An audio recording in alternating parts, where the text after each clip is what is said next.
সেটা হলো, যদি দেখেন পান নাই, ইনস্ট্যান্ট পান নাই, মনে করবেন না দোয়া কবুল হয় নাই। এমনও দোয়া আছে যে আমি 10 বছর থেকে করছি এখনো পাইনি। এমনও দোয়া আছে আমি নিজেই 10 বছর থেকে করছি, আমার কাছে মনে হয় 2009-10 সাল থেকে আমি করছি, এখন পর্যন্ত পাইনি, ইনশাল্লাহ পাবো। তো ইনস্ট্যান্ট সব পেতে হবে এমন নয়।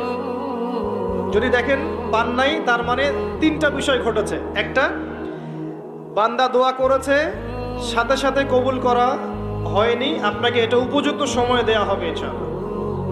2 নাম্বার, এই যে আপনি আল্লাহর কাছে চেয়েছেন, এর ওসিলায় আল্লাহ পাক আপনার আমল, আপনার তাকদীর থেকে কোনো বিপদ আপদ সরিয়ে দিয়েছে, আপনি বুঝতে পারেননি।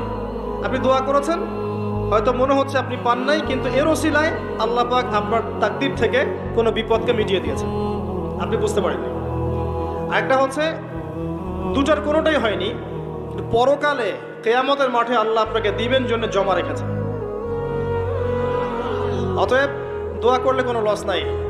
বেশি বেশি দোয়া করবেন, সেজদায় বেশি বেশি দোয়া করবেন, ফরজ সালাতের আগে পরে করবেন, নরমালি হাত তুলে দোয়া করবেন, নফল নামাজ পড়ে করবেন, দান সাদাকা করে করবেন, কোরআন তেলাওয়াত করে